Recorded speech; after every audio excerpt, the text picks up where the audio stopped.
Welcome back to my channel. ನೋಡಿ, ನಾನು ಇವತ್ತು ಕರಿಬೇವು ರೈಸು ಮತ್ತು ಕೊತ್ತಂಬರಿ ಮತ್ತು ಕರಿಬೇವು ಮಿಕ್ಸ್ ಮಾಡಿಬಿಟ್ಟು ರೈಸ್ ಮಾಡೋದು ಯಾವ ರೀತಿ ಅಂತ ನಾನು ತೋರಿಸ್ತೀನಿ. ಒಂದೇ ಥರ ತಿಂದು ಬೇಜಾರಾಗಿದೆಯಾ, ಆವಾಗ ಈ ಥರ ಮಾಡ್ಕೊಳ್ಳಿ.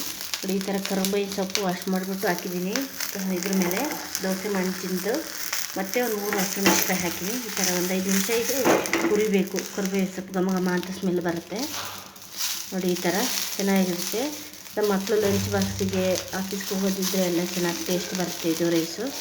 ಒಂದೇ ಥರ ತಿಂದು ಬೇಜಾರಾಯ್ತು ಅಂದಾಗ ಈ ಥರ ಮಾಡ್ಕೊಳ್ಳಿ. ನೋಡಿ, ಈಗ ಹಸಿಮೆಣಸಿನಕಾಯಿ ನಿಮಗೆ ಎಷ್ಟು ಬೇಕು, ಜಾಸ್ತಿ ಬೇಕು ಅಂದರೆ ಜಾಸ್ತಿ ಹಾಕಿರಿ, ಸ್ವಲ್ಪ ಅಂದರೆ ಸ್ವಲ್ಪ ಇರಲಿ. ನೋಡಿ, ಈಗ ಇದು ಕರಿಬೇವಿನ ಸೊಪ್ಪು ಫ್ರೈ ಆಗಿದೆ. ಈಗ ಈ ಥರ ಒಂದು 5 ನಿಮಿಷ ಫ್ರೈ ಆದರೆ ರೆಡಿ ಆಯಿತು. ನೋಡಿ, ಈಗ ರೆಡಿಯಾಗಿದೆ. ಘಮ ಘಮ ಅಂತ ಸ್ಮೆಲ್ ಬರ್ತಿದೆ. ಇದನ್ನು ಮಿಕ್ಸಿ ಆಡಿಸ್ಬಿಟ್ಟು ಮಿಕ್ಸಿಗೆ ಹಾಕ್ತೀನಿ. ಒಂದೇ ಥರ ಕರಿಬೇವಿನ ರೈಸು ಮತ್ತು ಕೊತ್ತಂಬರಿ ರೈಸ್ ಬೇರೆ ಬೇರೆ ಮಾಡ್ತಾರೆ. ನಾನು ಒಂದೇ ಇದರಲ್ಲಿ ಮಾಡಿ ತೋರಿಸಿ ಯಾವ ರೀತಿ ಟೇಸ್ಟ್ ಇರುತ್ತೆ ಅಂತ ನೀವು ಮಾಡ್ಕೊಂಡು ನೋಡಿ. ನೋಡಿ, ಈ ಥರ ಕರಿಬೇವಿನ ಸೊಪ್ಪು ಬಿಡಿಸಿಟ್ಟಿದ್ದೀನಿ. ನೋಡಿ, ಈ ಥರ ಸಖತ್ತಾಗಿರುತ್ತೆ ಟೇಸ್ಟು. ಮಕ್ಕಳು ಲಂಚ್ ಬಾಕ್ಸಿಗೆ ಹಾಕ್ಕೊಟ್ರೆ ಅವರು ಇಷ್ಟಪಟ್ಟು ತಿಂತಾರೆ. ನೋಡಿ, ಕರಿಬೇವು ಸೊಪ್ಪು ಆಗಿದೆ. ಇದು ಗ್ಯಾಸ್ ಆಫ್ ಮಾಡಿದ್ದೀನಿ. ನೋಡಿ, ಇದೊಂದು 2 ನಿಮಿಷ ಆರಿದ್ಮೇಲೆ ಮಿಕ್ಸಿಗೆ ಹಾಕೋಣ. ನೋಡಿ, ಈಗ ನಾನು ಬಾಣಲಿ ಇಕ್ಕಿನ ಒಗ್ಗರಣೆ ಮಾಡೋಕ್ಕೆ ನೋಡಿ ಈ ಥರ ಮಿಕ್ಸಿಗೆ ಹಾಕಿದ್ದೀನಿ. ನಾನು ಕೊತ್ತಂಬರಿ ಕರಿಬೇವೆಲ್ಲ ಈ ಥರ ಅಂದರೆ ತರಿ ಇರಬೇಕು, ಬಾಯಿಗೆ ತಿನ್ಬೇಕಾದ್ರೆ ಸಿಗಬೇಕು. ನುಣ್ಣಗೆ ರುಬ್ಬಿರ್ತಿರಲ್ಲ, ಅಷ್ಟು ಚೆನ್ನಾಗಿರಲ್ಲ. ನೋಡಿ, ಈಗಿನ ಪಾತ್ರೆ ಇಕ್ಕಿನ ಒಗ್ಗರಣೆ ಮಾಡೋಣ ಅಂತ ಬಾಣಲೆ. ಅನ್ನ ಉದ್ದಿರಬೇಕು, ಉದ್ದಿದ್ರೆ ಚೆನ್ನಾಗಿರುತ್ತೆ. ನೋಡಿ, ಈ ಥರ ನಾನು ಹಾರ ಹಾಕ್ಬಿಟ್ಟಿದ್ದೀನಿ. ಟೈಮ್ ಇರಲ್ಲ ಅಂತ ಅಂದಾಗ ಈ ಥರ ಮಾಡಿಬಿಟ್ಟು ತಟ್ಟೆಯಲ್ಲಿ ಈ ಥರ ಹಾರ ಹಾಕ್ಬಿಟ್ರೆ ಚೆನ್ನಾಗಿರುತ್ತೆ, ಉದ್ದುದ್ರಾಗುತ್ತೆ. ನೋಡಿ, ಬಾಣಲೆ ಕಾದಿದ್ದೆ. ಈಗ ಎಣ್ಣೆ ಹಾಕೋಣ ಬನ್ನಿ. ನೀವು ಮಾಡ್ಕೊತೀನಿ, ಮಕ್ಕಳಿಗೆ ಮಾಡಿಕೊಡಿ. ಕರಿಬೇವಿನ ಸೊಪ್ಪು ತುಂಬ ಒಳ್ಳೆಯದು ಆರೋಗ್ಯಕ್ಕೆ, ಕಣ್ಣಿಗೆ ಮತ್ತು ತಲೆಗೆ, ಕೂದಲಿಗೆ ತುಂಬ ಒಳ್ಳೆಯದು. ನೀವು ಮಾಡ್ಕೊಂಡು ಮಕ್ಳಿಗೆ ಲಂಚ್ ಬಾಕ್ಸಿಗೆಲ್ಲ ಹಾಕ್ಕೊಡಿ, ಅವು ಇಷ್ಟಪಟ್ಟು ತಿಂತಾರೆ. ನೋಡಿ, ಈಗ ಒಂದು 3 ಸ್ಪೂನಷ್ಟು ಎಣ್ಣೆ ಹಾಕಿದ್ದೀನಿ ನಾನು. ಮನೆಗೆ ಜಾಸ್ತಿ ಇದ್ರು ಅಂದರೆ ಜಾಸ್ತಿ ಮಾಡ್ಕೊಳ್ಳಿ. ಇನ್ನು ಈ ಥರ ಈಗ ಎಣ್ಣೆ ಹಾಕಿದ್ಮೇಲೆ ನೀವು ಇದಕ್ಕೆ ಕಡಲೆಬೇಳೆ ಬೇಕು ಅಂದರೆ ಹಾಕ್ಕೊಳ್ರಿ, ಬೇಡ ಅಂದ್ರೆ ಬಿಡ್ರಿ, ಬೇಕು ಅಂತ ಏನಿಲ್ಲ. ಈಗ ಸಾಸಿವೆ ಹಾಕ್ತಾಯಿದ್ದೀನಿ ನಾನು. ಹೀಗೆ ಒಂದು 4 ಸಾಸಿವೆ. ನಾನು ಕಡಲೆಬೀಜ ಹಾಕ್ತಾಯಿಲ್ಲ, ಕಡಲೆಬೀಜ ಅಂದರೆ ಅಷ್ಟು ಇಷ್ಟ ಆಗೋಲ್ಲ ಅಂತ. ಸಾಸಿವೆ ಜೀರಿಗೆ ಹಾಕಿದ್ದೀನಿ. ಜೀರಿಗೆ ಹಾಕಿದ್ದು ಸಾಸಿವೆ ಅಂದೆ. ಜೀರಿಗೆ ಹಾಕಿದ್ಮೇಲೆ ಈಗ ಸ್ವಲ್ಪ ಸಾಸಿವೆ ಚಿಟಪಟ ಅಂತ ಸಿಡಿಯಲಿ.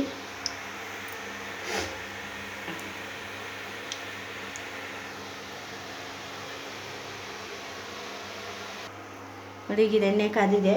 ಈಗ ಇದಕ್ಕೆ ಕರಿಬೇವು ಹಾಕೋಣ. 4 ಎಸಳು ಕರಿಬೇವು.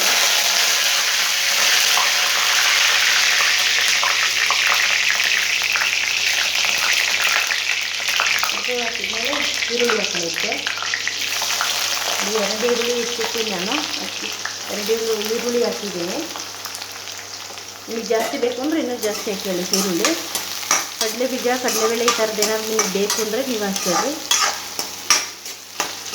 ನನಗೆ ಬೇಡ ಅಂತ ನಾನು ಹಾಕಿಲ್ಲ. ಇದೊಂದು 2 ನಿಮಿಷ ಫ್ರೈ ಆಗಲಿ. ಇದು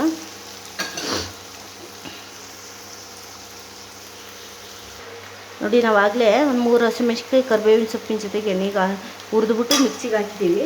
ಇನ್ನೊಂದು 5-6 ಹಸಿಮೆಣಸಿನಕಾಯಿ ಮತ್ತೆ ಇದ್ರ ಜೊತೆ ಹಾಕ್ತೀನಿ. ಇದು ಖಾರದ ಪುಡಿ ಹಾಕಿರೋಷ್ಟು ಟೇಸ್ಟ್ ಬರೋಲ್ಲ, ಯಾಕೆಂದರೆ ಹಸಿರುಗಿರ್ಬೇಕಲ್ಲ, ಅದು ಕೆಂಪು ಕಲರ್ ಆಗಿಬಿಡುತ್ತೆ. ನೋಡಿ, ಈಗ ಒಂದು 7 ಮೆಣಸಿನಕಾಯಿ ಹಾಕಿದ್ದೀನಿ. ನಿಮ್ಮಂತೆ ಜಾಸ್ತಿ ಜನ ಆಯಿತು ಅಂದರೆ ನೀವು ಜಾಸ್ತಿ ಕ್ವಾಂಟಿಟಿಯಲ್ಲಿ ಮಾಡ್ಕೊಳ್ಳಿ. ಇದು ತುಂಬ ಚೆನ್ನಾಗಿರುತ್ತೆ, ಹೆಲ್ತ್ಗೂ ಒಳ್ಳೆಯದಿದು. ಎಲ್ಲ ಬೇರೆಯವರು ಕರಿಬೇವಿನ ಸೊಪ್ಪಿಂದೇ ರೈಸ್ ಬೇರೆ ಥರ, ಕೊತ್ತಂಬರಿದೇ ಬೇರೆ ಥರ ಮಾಡ್ತಾರೆ. ನಾನು 2 ಮಿಕ್ಸ್ ಮಾಡ್ತಿದ್ದೀನಿ. ಏನಾದ್ರು ಹೊಸ್ದಾಗಿ ಮಾಡಿರಿ ಅಲ್ವ ಗೊತ್ತಾಗೋದು.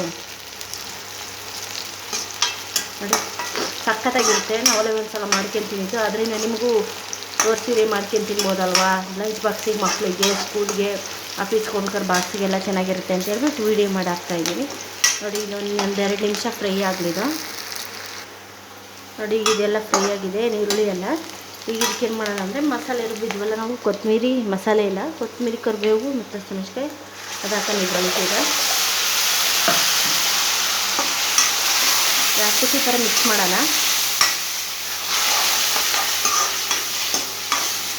ನಿಮ್ಗೆ ಎಷ್ಟು ಬೇಕೋ, ನಿಮ್ಮ ಮನೆಗೆ ಎಷ್ಟು ಜನ ಇದ್ದಾರೋ ಅದ್ರ ಮೇಲೆ ನೀವು ಮಾಡಿ. ನಾನು ನಿಮ್ಮ ಮನೆಗೆ ಸಾಕಿತ್ತು ಅಂತ ಹೇಳ್ಬಿಟ್ಟು ನಾನು ಈ ಥರ ಮಾಡಿದ್ದೀನಿ.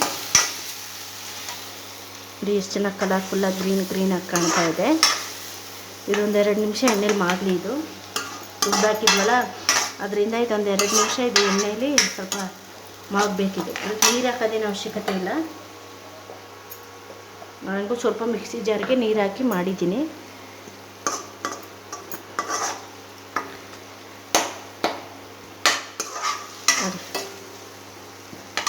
ಇದೊಂದು 2 ನಿಮಿಷ ಎಣ್ಣೆಯಲ್ಲಿ ಇದಾಗಬೇಕು. ತುಂಬ ಚೆನ್ನಾಗಿರುತ್ತೆ ಫ್ರೆಂಡ್ಸ್. ನೀವು ಮಾಡ್ಕೊಂತೀನಿ, ಮಕ್ಕಳಿಗೆ ಲಂಚ್ ಬಾಕ್ಸ್ಗೆಲ್ಲ ಮಾಡಾಕಿ ಚೆನ್ನಾಗಿರುತ್ತೆ. ಅಂದರೆ ಈ ಥರ ಚಿತ್ರಾನ್ನ, ಪಲಾವು, ಟೊಮೊಟೊ ಬಾತು ಅದು ಈ ಥರ ತಿಂದು ಬೇಜಾರಾಯಿತು ಅಂದಾಗ ಈ ಥರ ಒಂದ್ಸಲ ಮಾಡಿಬಿಟ್ಟು ಟ್ರೈ ಮಾಡಿ. ಆ ಥರ ಬಂತು ಏನು ಅಂತ ನೀವು ಕಮೆಂಟಲ್ಲಿ ಹಾಕಿ, ನನಗೂ ಗೊತ್ತಾಗುತ್ತೆ.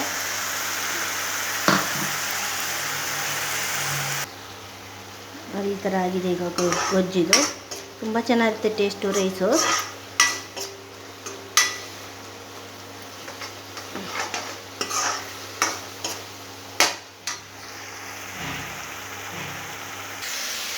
ನೋಡಿ ಈಗ ರೆಡಿಯಾಗಿದೆ ಗೊಜ್ಜು. ರೈಸಿಗೆ ಉಪ್ಪು ಎಲ್ಲ ಎಷ್ಟು ಬೇಕಂತಾನ ಒಂದೂವರೆ ಸ್ಪೂನಷ್ಟು ಉಪ್ಪು ಹಾಕಿದ್ದೀನಿ. ಸ್ವಲ್ಪ ಅರಿಶಿನ. ನೀವು ಬೇಕು ಅಂದರೆ ಸ್ವಲ್ಪ ಗರಂ ಮಸಾಲೆ ಹಾಕಿ. ನಾನು ಸ್ವಲ್ಪ ಹಾಕ್ತೀನಿ ಗರಂ ಮಸಾಲ. ಬೇಕು ಅಂದರೆ ಕೇಳಿಲ್ಲ ಆದರೆ ಬಿಡಿ, ಇನ್ನಿಷ್ಟ ಅದು ಅಷ್ಟು. ಅದು ಈಗ ರೈಸ್ ರೆಡಿಯಾಗಿದೆ. ರೈಸಿಗ ಅನ್ನ ಮಾಡಿದ್ವಲ್ಲ ಅದೇನು ಹಾಕೋಣ. ನಿಮಗೆ ಎಷ್ಟು ಬೇಕೋ ರೈಸು, ನಿಮ್ಮ ಮನೆಗೆ ಎಷ್ಟು ಜನ ಇದ್ದಾರೋ ಅದ್ರ ಮೇಲೆ ಹಾಕ್ಕೊಂಡು ಮಾಡ್ಕೊಂಡು ತುಂಬ ಚೆನ್ನಾಗಿ ಟೇಸ್ಟ್ ಬರ್ತಿತ್ತು ರೈಸು. ಮಿಕ್ಸ್ ಮಾಡೋಣ ನೋಡಿ ಫ್ರೆಂಡ್ಸ್. ಈಗ ಮಿಕ್ಸ್ ಮಾಡಿದ್ದೀನಿ. ಮಿಕ್ಸ್ ಮಾಡಿಬಿಟ್ಟು ಈ ತಟ್ಟೆಗೆ ಈ ಥರ ಹಾಕಿ ನೋಡಿ ಎಷ್ಟು ಚೆನ್ನಾಗಿ ಬಂದಿದೆ ಅಂತ. ನೀವು ಒಂದು ಸಲ ನಾವು ಮಾಡಿರೋ ಥರ ಮಾಡಿಬಿಟ್ಟು ನೀವು ಟ್ರೈ ಮಾಡಿ, ಗೊತ್ತಾಗುತ್ತೆ ಯಾವ ಥರ ಬಂದಿತ್ತು ಏನು ಅಂತ. ನಿಮ್ಗೆ ಎಷ್ಟು ಬೇಕಷ್ಟು, ನಿಮ್ಮ ಮನೆಗೆ ಎಷ್ಟು ಜನ ಇದ್ದಾರೆ ಅದ್ರ ಮೇಲೆ ನೀವು ರೈಸ್ ಹಾಕಿ ಮಾಡ್ಕೊಂಡು ತಿನ್ಕೊಳ್ಳಿ. ತುಂಬ ಚೆನ್ನಾಗಿರುತ್ತೆ, ಎಲ್ರಿಗೂ ಒಳ್ಳೇದಿದೆ ರೆಸಿಪಿ. ನೋಡಿ ಇಷ್ಟೇ ಇವತ್ತಿನ ವೀಡಿಯೋ. ಇಷ್ಟ ಆಯ್ತು ಅಂದರೆ ಲೈಕ್ ಮಾಡಿ, ಶೇರ್ ಮಾಡಿ, ಸಬ್ಸ್ಕ್ರೈಬ್ ಮಾಡ್ಕೊಳ್ಳಿ.